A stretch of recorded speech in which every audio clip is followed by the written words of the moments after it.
하반기에도 국정 운영을 하려면 세금 필요하잖아요.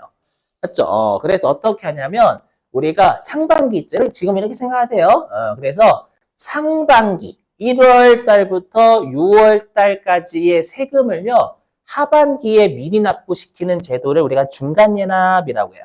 중간에 그러니까 1월부터 12월 달에 중간이면 반기죠? 맞죠? 그 반기 중에서 상반기의 세금을 하반기 때 미리 내게 하는 걸 우리가 중간에 미리 납부한다라고 해서 중간 예납이라고 합니다. 개정과목은 아니에요. 예납이라고요. 듣고 버리세요. 시험에 언제까지 내는 건 안 내니까. 그래서 우리 법인 같은 경우에는 다음 8월 달까지 그러니까 2개월 내에 6월 30일 날 끝나니까 그리고 소득세 쪽은 11월 달까지 내는 게 중간 하반기 거치는 거죠. 그렇게 하면 이제 국정 운영하는데 차질 없을 수 있다라는 뜻이에요. 자, 그럼 시험에 어떻게 출제하냐면 여기요.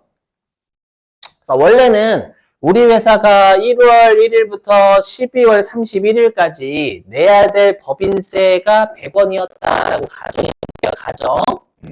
근데 우리가 이제 법인 같은 경우에는 듣고 버리셔도 돼요. 중간예납이라는 걸 무조건 신고해야 돼요. 납부도 해야 되고 무조건 신고해야 됩니다. 그렇죠? 그래서 1월 1일부터 6월 30일까지의 중간 예납할 금액이 30원이었다고 가정해 볼게요. 그래서 30원을 납부했다라고 해보겠습니다. 원칙이 세금 납부한 거니까 이건 비용이에요. 원래가 비용. 근데 우리는 시험입니다. 시험. 그럼 시험에서는 어떻게 출제하냐면 중간 예납세액을 회사가 납부했는데 이걸 자산으로 처리한다 이렇게 출제해버려요. 아 진짜로요 여러분들. 잘 내진 않지만 선납세금은 아까 했던 원천징수가 훨씬 많이 나와요. 그래서 시험에서는 중간예납세액을 납부했는데 이거 자산으로 처리함 이렇게 출제해요. 그러면 원래 이 30원은 언제까지 냈었어야 될 세금이냐면 다음 연도 3월 말까지 내야 될 세금을 먼저 낸 거잖아요. 그래서 한마디로 선납세금 처리하세요라는 뜻이에요. 이거. 그렇죠? 그럼 우리 아까 선납세금은 성격이 뭐였죠? 자산입니다. 그럼 자산이니까 차변이고 처리면 그대로 차변에 차변에 선납 세금. 현실 생각하지 마세요. 선생님 저희 회사는 비용 처리하고 있습니다. 시험엔 비용 처리하면 틀려요. 대변에 뭐 현금이 나갔다라고 현금 되셨어요?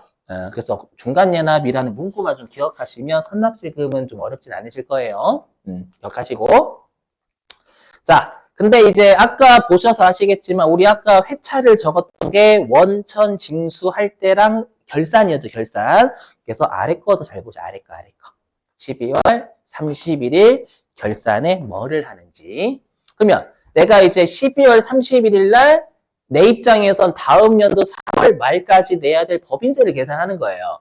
그럼 법인세를 계산할 때 원래는 100원 내야죠. 원래는 100원을 내야 되는데 100원을 내야 되는데 이미 30원은 미리 납부했잖아요. 맞죠?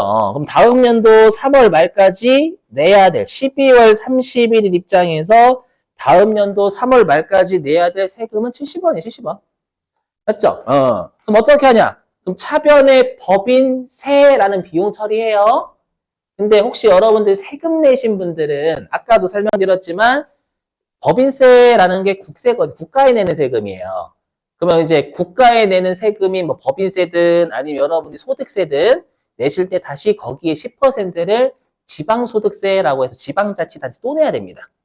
그러니까 예를 들면 여러분들이 소득세 내셔야 될 게 50만 원이면 실제로 55만 원을 내셔야 돼요. 50만 원은 국가에 나머지 5만 원 지방자치단체에. 그럼 제가 하고 싶은 말이 뭐냐면 원래는 이 법인세 100원 있죠.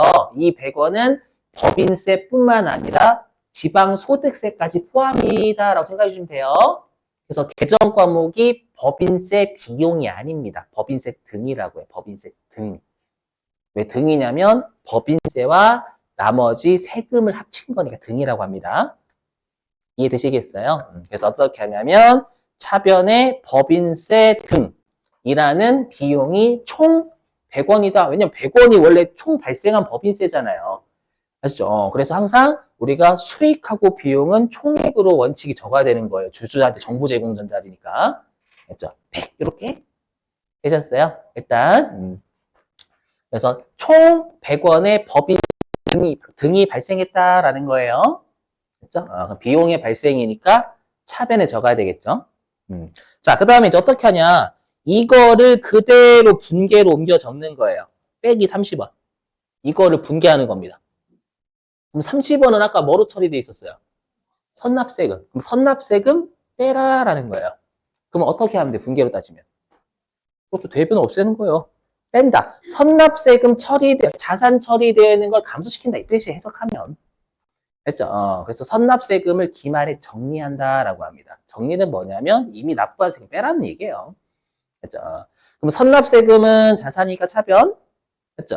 그 다음에 빼는 거니까 감소죠. 분기에는 빼는 게 반대편을 까는 겁니다.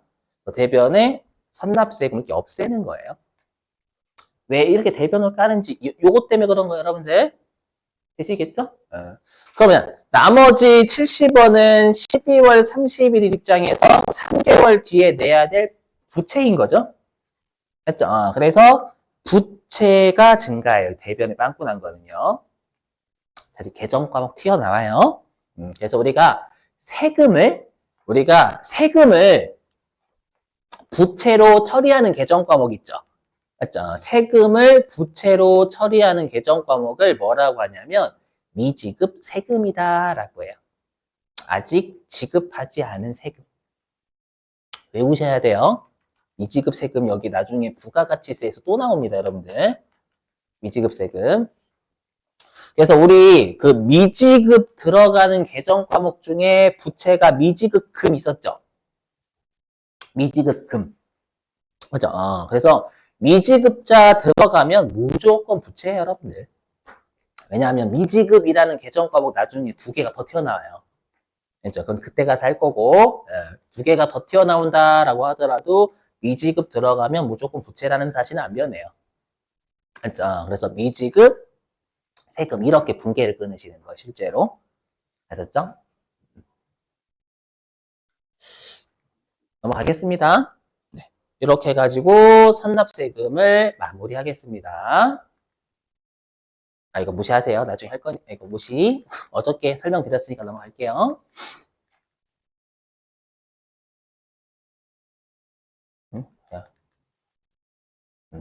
자, 이제 재고자산.